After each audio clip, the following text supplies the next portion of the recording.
what does the data say about my target audience? And it's like, well, data is helpful, but it only says so much. I am so excited to have Kevin Bethune today with me. I was navigating organizations and sometimes the politics within those organizations where that's not your job to connect the dots. Kevin is a keynote speaker, If we take care of people and show up for people in the right way, business concern will take care of it.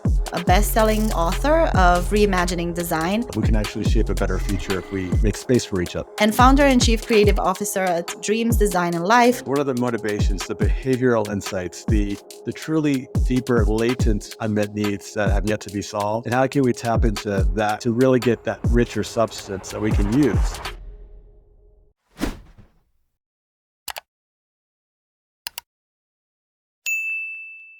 Hi, everyone. Welcome to Unmatched. I am so excited to have Kevin Bethune today with me. Kevin is a keynote speaker, a best-selling author of Reimagining Design, and founder and chief creative officer at Dreams, Design, and Life, a think tank that delivers design and innovation services using a human-centered approach. Kevin, welcome to Unmatched. Oh, thank you very much, Yolanda, for having me. Really appreciate it. It's such a big honor, and to be honest, I've been waiting for this moment for quite some time since I came across your profile and the amazing work that you do. I think it was through Greg Hoffman that I discovered you, and I thought to myself, I really need to talk to Kevin and ask him everything that he knows about design and the future of marketing. So I'm really excited. Maybe for our listeners that don't know who you are, tell us a little bit about your story and why you do what you do No, I today. appreciate it. And again, thank you for having me. I live, work, and play here in Redondo Beach, California. Also a close friend of Greg's, great guy. But, I serve as a designer, entrepreneur, and author. And I think my first book that came out at the early part of 2022 has sort of been the wrapper to sort of amalgamate all the learnings. I started my career as an engineer, if you can believe that, in the nuclear industry, nuclear power. So cutting my teeth on product. And if we were in person, I promise you I'd be safe to stand next to. Not radioactive. But fast forward, after the engineering experience, a natural curiosity for business arose, went to grad school for that, and ended up at Nike, of all places. And I started in a business capacity at Nike, but the product person within wanted to figure out, like, where is the product happening? And so I networked my way over to the product engine of Nike. And that was the first time that I saw real professional design working in practice in connection with product marketing, connection with engineering. And I just became very curious about that. And because of my engineering background, I could speak somewhat in the language of 3D with my design friends. And some of those design friends gave me opportunities to learn the craft of design, footwear design specifically. And that sort of started this inflection point around living at the intersections of business design and technology. And meanwhile, I can say also that the world outside of Nike was really changing and transforming to appreciate these multidisciplinary opportunities. And as I clawed and scratched and experimented, the more I wanted to live at that intersection and even continue to invest in my education in design to round out my three-legged stool, if you will. So to make a long story short, my career stands for innovation moving forward, and I use design as the tip of my spear. Amazing. One of the things that I immediately picked up on when I came across your work is that you say that design changed your life. What do you mean by that? I think I've always had maybe an appetite to want to connect the dots, whether as an engineer or as a business person. And sometimes I was navigating organizations and sometimes the politics within those organizations where it's like, that's not your job to connect the dots, or that's marketing's area or finance's responsibility. Like, why are you stringing together this narrative? And we don't necessarily see you doing that. And I was very, I guess, perplexed by that feedback. But again, you look outside the company walls and you see the world changing so fast. You see all these latent needs, all these folks, large demographics of people not being served properly. It's like, well, why not me? If no one else is going to do it, why not me? And so that started a quest to want to start to do that. That sounds weirdly familiar. And I guess, I mean, just to kind of pick up on this topic is, well, there is such a thing called the job description, right? And whoever works in a big organization will know this, that the job description is there to hold things together and to, I would say, to empower people to know what they have to do, and sort of have everyone row in the same direction. But occasionally, I think what happens is that, you might have more talents than just that one thing that you have to kind of like fit into that square. And then, as you say, the world is changing. We always live at the intersection of so many different things. And so I think, especially for me, personally, I guess that's what led me to doing this podcast as well, because, there is no way within an organization to have the time to have these conversations, to have the time to have those debates and ask those questions, and kind of like raise topics and just try to kind of figure out solutions for things that maybe are not a problem yet, but we think that they could be. So, as you said beautifully, that connection of dots doesn't seem to be necessarily at the top of priority, because we are in the rat race of like trying to deliver and KPIs and all that, and it's fair. So I guess my question to you is, how do we solve that? Um, yeah, again, I think design for me was sort of a liberatory force to say, like, how can we lead into these human-centered ideals of how to help people?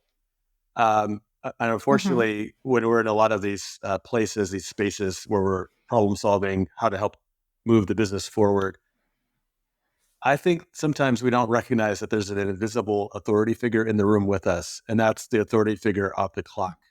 So sometimes speed is an implicit Hmm. authority that says, to your point, we can't ask these harder questions. We can't, raise our attention to some of the human-centered ideals and convictions that will improve people's lives versus just satiating the metrics or the pace of the clock. And if we take care of people and show up for people in the right way, and hopefully more meaningful ways, the business concern will take care of itself. We don't have to worry necessarily about that, because we're relevant, we're tuned in, we're aligned to like how culture is moving, how people are moving. Yeah, and that's such a good point. I completely agree with this, because I feel that in trying to fulfill the metrics, we tend to forget that in front of us, or on the other side of what we're doing as marketers, there are people, right? And those people are human as well. So I think I had a post the other day that was kind of taking these words from Sam Altman, that he was like recently saying that in the future 95% of all marketing is going to be done by AI, and everyone freaked out. And I mean, I kind of picked up on that. It went viral. I used the moment, but I think that there's something about, I think that we're missing there, which is, for sure, I mean, probably from an efficiency point of view, AI is going to do that. And it will be probably amazing for us to get rid of manual work or automated work that we don't really want to do. But who's going to do the actual soul work, the magic of marketing, the storytelling, the really deep insights, the connection with the consumer? So I'm wondering if that means that if 95% of marketing is going to be automated, are we going to invest more in creativity? Are we going to invest more into design, into storytellers, into the soul of things? Where does that kind of investment then take us when we become so efficient that AI can do almost everything for us? Yeah, that's a very insightful question. I think for me, it's a two-sided coin. On one side, with AI and the acceleration of computation that we'll experience, that we are already experiencing, I think too many teams will still have the attitude of, oh, I have easier access to data. So what does the data say about my target audience? And it's like, well, data Mhm. is helpful, but it only says so much. If anything, we can use data, and especially with what AI can give us, to strategically frame where we spend our time based on the most value, and the segmentation of how we address our audiences and such. all fine and good. And if AI automates that stuff to make us more efficient, great. But even today, when I start a new innovation project with any client partner or within a team, 9 times out of 10, what's missing is the thicker data, the qualitative substance that's necessary to shape new solutions, new experiences. And it's the magic, as you speak of. It's the, like, what are the unmet aspirations? What are the motivations, the behavioral insights, the truly deeper, latent unmet needs that have yet to be solved? And how can we tap into that and spend more time, maybe with a limited subset of people, to really get that richer substance that we can use and really play up our creative problem solving and critical thinking around how we can weave the best experience that meets people where they are. And I still find too many teams not taking full advantage of that opportunity to spend more time to get at that richness that we need to inform the magic. We'll go back to the conversation in a moment, but for now, I've got a game changer for your content strategy. Now, look, the one question I'm being asked over and over again is, how do you manage to have a full time job with all the responsibility that comes with, and post content, and record a podcast, and keeping it all together? Now, no, I don't always have it together. But when I started all this, I did struggle until I discovered a tool that completely changed the game for me. So let me share. It's called Plannable, and it's the best content planning tool out there. Now, Plannable has been my content planning tool for a whole year now, but I was so excited when they reached out to sponsor the podcast. Now, picture this. I'm planning and crafting my posts and I'm seeing them exactly as they'll appear live across all the different platforms I'm on, all from one single dashboard. I mean, mind blowing. And you can easily collaborate with your team, get content approved in literally seconds. And that is the beauty of Plannable. Now, you can head over to plannable.io and sign up for a free plan today, and you'll absolutely love it. You can trust me. And here's the cherry on the top. The lovely team at Plannable is giving you now 30% off the first 3 months when you upgrade to any plan that fits your needs. All you need to do is use the code Plannable30 at checkout, and you're all set to transform the way you manage your marketing content. So, next time you wonder how I do it all, well, here's the real answer. I don't. I get help from Plannable. We are wired for storytelling. Since forever, we were made that way. We connect through stories, and if that's true for our consumers, it's definitely true for us as marketers. Why do you think that it's not really there right now? Um, my opinion, one man's opinion, but I do think the speed of the clock has been such a strong authority. And in the chase for growing business value, satisfying shareholders, satisfying Wall Street, unfortunately, and this is no disrespect to marketers or any profession when I say this, but we're in this unfortunate flywheel of marketers marketing, and I'm saying that very transactionally, like marketers marketing and Mhm. consumers consuming. And even as a Yeah. consumer, I find myself sort of sometimes in a trap where I don't realize at times, like, oh, I'm being convinced to buy something at this moment because of the hype, because of the popularity of something. It's like, did I really need that thing? Or do I need to, like, maybe save my money and spend it on something that's more meaningful for me and my family and not just chase the hype Hmm. because that new thing just came out? So I would love to see all of us just break out of the flywheel and just say, okay, how do we show up for people, show up for planet, show up for these broader concerns, and tap into what makes us human the most? And if we do that well, the business will take care of itself. And it's interesting because we all live in this TikTok made me buy it era where there's literally like one other product that I buy every week that comes from a TikTok trend, which is scary. And it's not just me or you, it's literally everyone. It's younger generations especially. However, it feels to me that Gen Z start to notice it. They're starting to pick up on it. And the more people that I talk to from their generation, they seem to be much more aware of this becoming a real issue. So, I've seen this trends of the flap phone coming in again, you know, going back to the basics. I'm not sure if that's going to become massive again, but I think that people are starting to notice how disconnected we actually are. Um, can we turn back the clock, do you think, and just go back to just being more connected, more human, more interested in the real life around us? Or is that kind of like ship sailed? Maybe some of it has sailed and that we can't turn back perhaps the existence of these things that are so compelling. But to your point, like if all of our experiences, or if there's anything that a new company creates as a new solution, involves me just staring more into this, yes, I think, and especially newer generations are waking up to the fact that that rectangular viewport is not going to solve what we need as human beings. I mean, loneliness epidemic, all these things, all these problems exacerbated by this. But I think it's going to be an imperative that an incumbent of any company worth its salt to think about really offering a compelling substitute, an alternative that ideally engages all of our senses, not just having us stare through rectangles. And that's thinking about Hmm. service holistically. That's using the full gamut of ingredients from physical atoms in terms of physicality and tangibility, playing into like the full senses of what makes us human, even down to like smell and touch and taste, and even like that just perception, the mental perceptiveness that we can have between each other.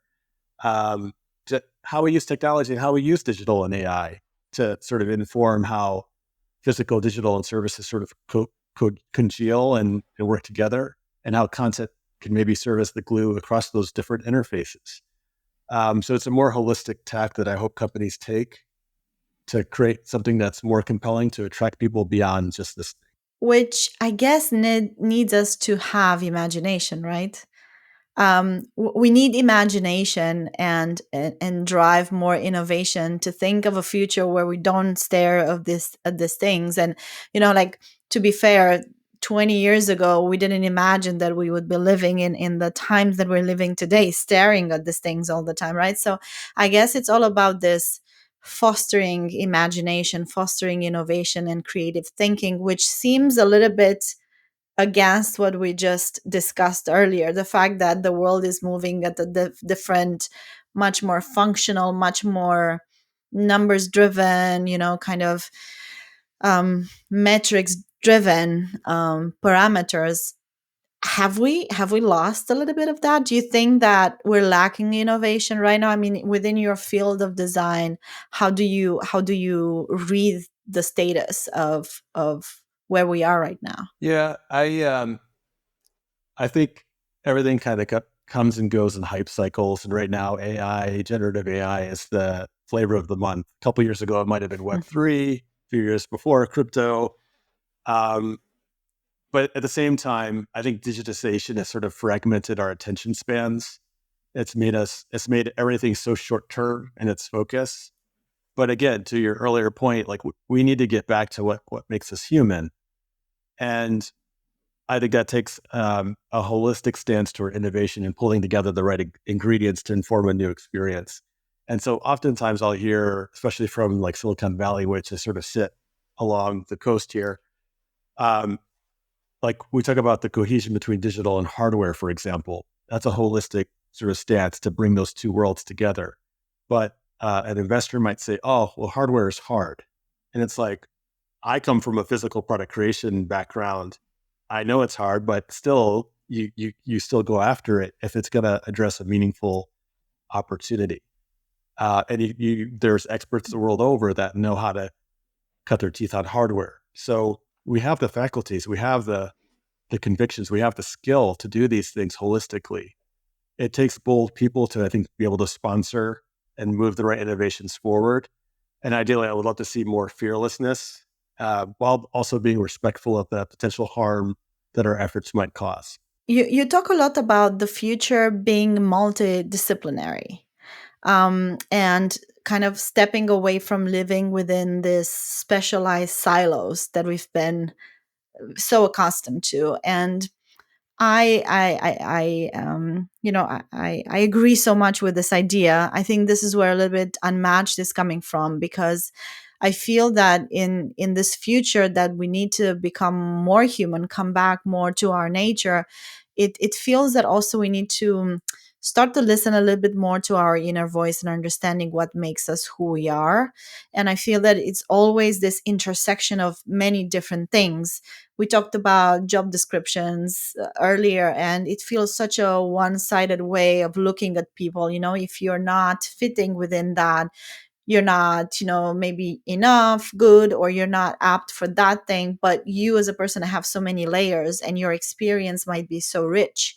um, how do you look at that future that you call, multidisciplinary, and why do you think it's so important? I think for some of the reasons that we've discussed, like number one, the complexity of our times requires holistic problem solving, not just from one silo's or one discipline's perspective.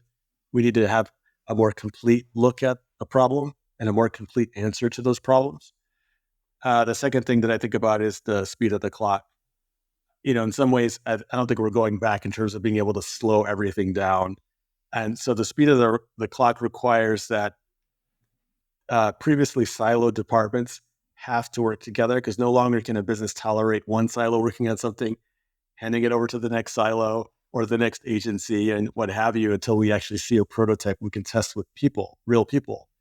That stuff has to happen now at, fortunately and unfortunately, lightning speed. So yeah, I think about that, and also like just moving forward, the way we collaborate, the collaboration required of us, the communication styles for us is no longer just empathizing with the end customer. We have to empathize with each other as teammates.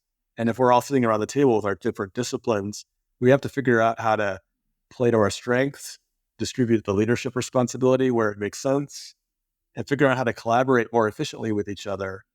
But still, I think each person has to leverage their depth of expertise, because we still have to trust that each person can deliver. So I think a lot about the breadth and depth of how teaming has to occur in order to get after the complexity problem and the speed problem. Do you think part of that equation is as well the fact that we need to kind of know ourselves a little bit more as well? At least my observation is, in leadership, I feel there's a little bit of lack of self awareness in general across the board. I won't just like mention necessarily marketing. I think in general we're very used to very old school type of leadership that sort of projects, like I am invincible, I'm not vulnerable, I am great, and I know what I need to do, I'm very confident, and I don't need opinions, and um and I feel like that comes from a space of a bit of a lack of self-awareness, especially with everything that is going on in the world right now that is changing so rapidly. There's no way that you can know it That's all, so true. right? So true. I do think that is very true. I think on one hand, we could all do ourselves a service of just understanding the precedents that have informed a lot of the rooms that we navigate, a lot of the strategy tables, which disciplines have, to your point, had the lion's share of influence and political capital to move things forward, and where whether it's marketing or design, the creative disciplines perhaps have had less influence historically, but recently we've seen, whether it's thanks to marketing approaches or design thinking, there's been made more room for the creative voice in that conversation, but it's still young, and we still have to fight through a lot of those older precedents. And as we move forward, my hope is that we can sort of cut through that. And then secondly, to your point around like the many different layers that make us who we are, that often run counterintuitive to a singular job description. Some of the best innovation work in the best innovation teams that I've been a part of, the best cultures found a way to have people around the table talk about their full story, not just their title. And like, here's my lived experience. Here's where I'm coming from. Oh, I had a career pivot, or I came from this background. And that makes me maybe attuned to like this problem that's facing this large demographic of people. And let's like support that person who just raised that there's actually potential for them to play differently than what their job or their title sort of describes. So yeah, we do have to do a better job of knowing ourselves and knowing each other. Yeah, and I think a big piece of what you're just saying is having a diverse a really diverse set of people around that table that can connect with, well, I mean, let's face it, on one side, the consumers who we need to sell to, but also our, internal stakeholders, the employees, in a much different way, because, like you and I come from such different backgrounds. I was born in Eastern Europe, you were born in the US. We have such different life experience, but coming together at the same table and talking about, different demographics and different point of views, that can only lead to a much richer approach from a brand perspective. And I think that sort of like is one side, and the other side is also, culturally speaking, we don't live, in the same world like 30 years ago, 20 years ago, even 5 years ago. The world is changing so rapidly. The culture is changing so quickly, and the language that Gen Z are talking, especially, and then Gen Alpha coming very strongly, let's not forget, is, if we don't speak that language, we cannot ever keep up. Totally agree.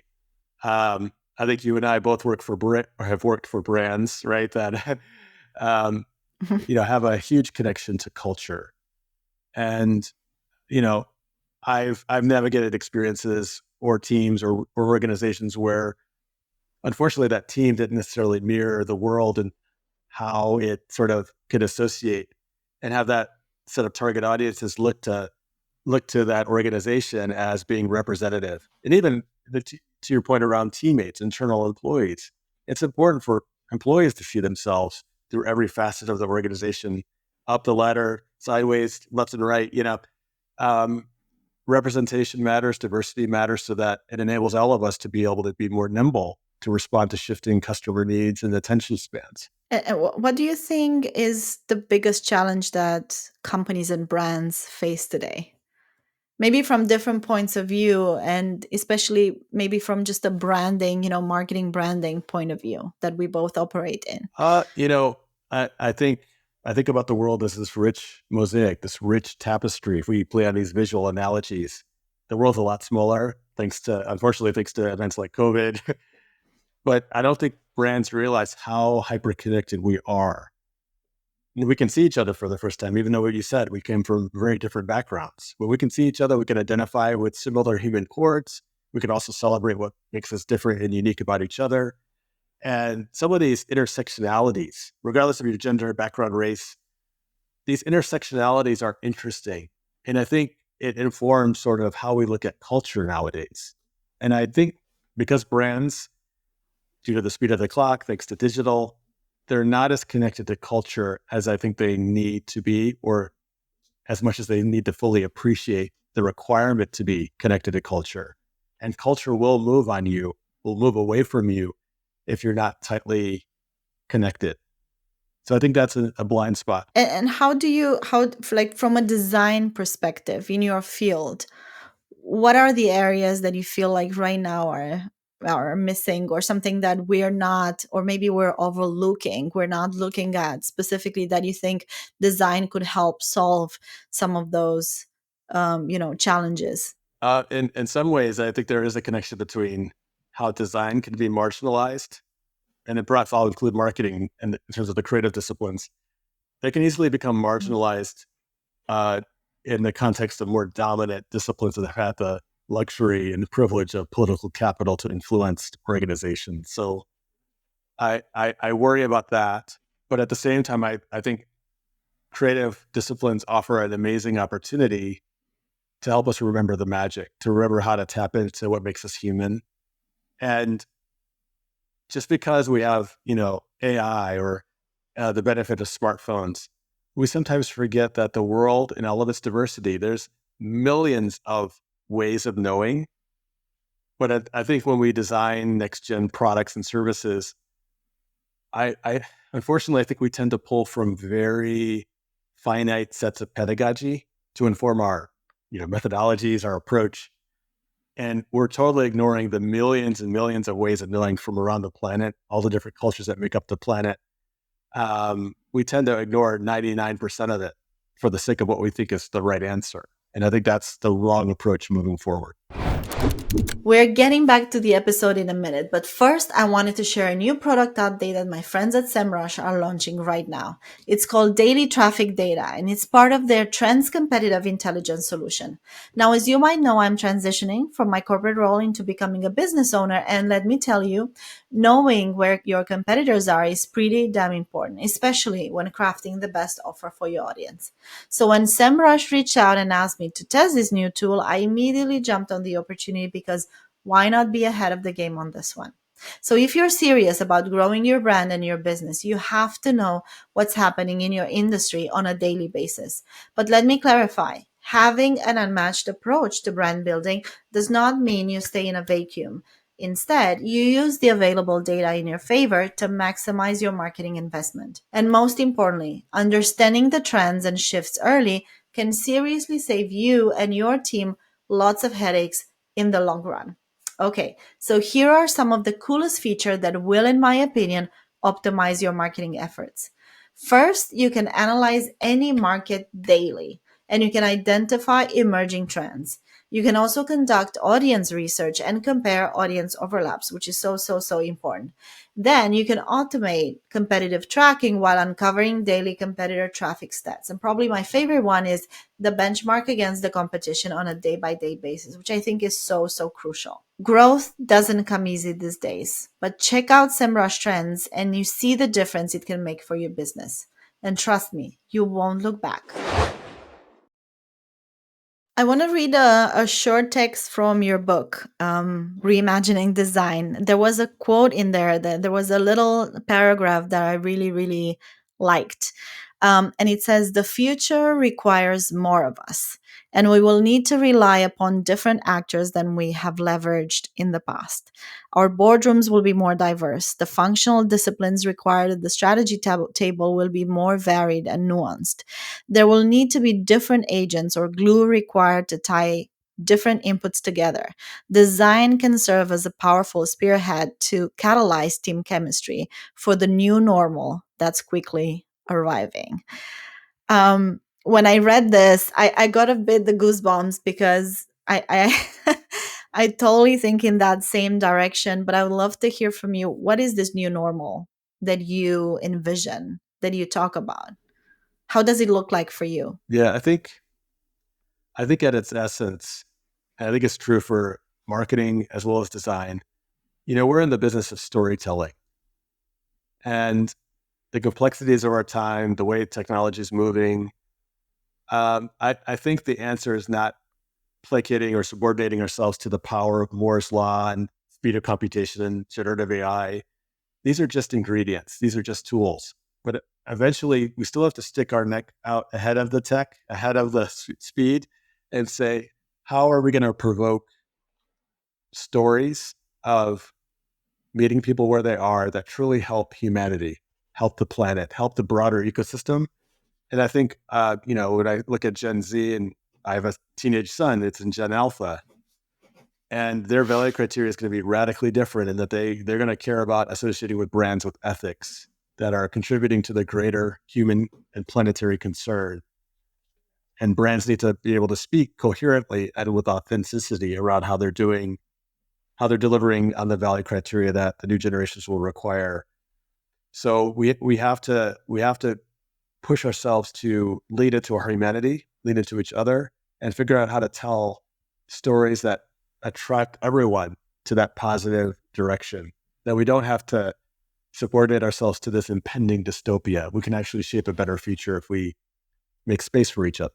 And it's really interesting that you mentioned, ethics and this creativity and the human aspects, because I often think about this, and it's a little bit the reason why the name Unmatched is because I often think about this idea of replaceability. This is how it all started for me a few years ago when I came up with Unmatched with this question, can you be irreplaceable? And then very quickly, I realized that it's not about irreplaceability. It's about really finding that unique space that only you as a person, as a brand, whoever you are, can hold, that nobody can take away from you. And that requires a lot of self-awareness, as we discussed, a lot of introspection, being very honest, brutally honest about the issues, especially in organizations, and trying to solve for that future, for that the natural growth, as opposed to just very quick growth and then potentially a downfall. So I guess my question to you there is, how do we achieve that? Because in my mind, I think it's a very individual exercise. How do you get a whole organization to move into that direction and kind of awaken that individual self-awareness as well, and individual exercise that everyone has to do, especially on the self-actualization side of things, with everything Yeah, coming. no, very, very insightful, thoughtful question. And it makes me think of, what is that journey up the, the Maslow hierarchy of needs towards self-actualization? Are we truly inviting people to participate in a shared purpose, a bigger mission that helps individuals have everyone sort of climb up that pyramid? But then also as a community, feel like as a community, we're thriving and we're believing in something, we're actually getting something done. So I think about that, and all that to say that, the breadth and depth of skill that we each bring to the table, we need to constantly refresh like what it means to connect with other people from a breadth perspective, communication, alignment, collaboration. And then like the deep skill sets that we bring to the table, they can't remain static. They have to change. They have to. So, if you're into market research or design investigation, thanks to AI, thanks to digital connectivity, like those skill sets and those approaches have to change. But you could still be known for investigation, and that could be your, pillar of expertise. But we have to keep learning. We have to keep refreshing. We have to, ideally, like when we have a platform, call it a company, we have to be very clear with each person what success looks like in the here and now, based on like what has been established to date. And people need to come into that platform with some level of respect for those fundamentals. Like, hey, before I have a smart answer, I'm going to learn those fundamentals.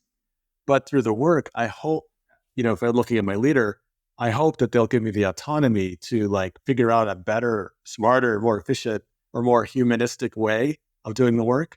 And then through my pioneering efforts, I can codify what the bar is, or I can codify what the method is, or the fundamentals are for the next person that comes behind me. And ideally, I feel empowered to leave a job better than when I found it. And I hope I work in organizations that allow me to learn, allow me to grow, and, respect and celebrate my unique voice. Yeah, and take kind of everyone around you on that journey, because it's not just for you. It kind of like washes off on anyone that is around you when you are on that journey, which I think is really beautiful. You have a new book coming up, so new one, about to launch in February 2025, I think. Tell me a little bit about this new book. It's called Nonlinear, which I find such an interesting title. Navigating Design with Curiosity and Conviction. What is that book about? So there will be a little bit of relationship to the first book, but I had to write the second one almost as if the first one didn't exist. So I didn't necessarily narrow my audiences too much. And I'm hopeful that the second book can reach more people.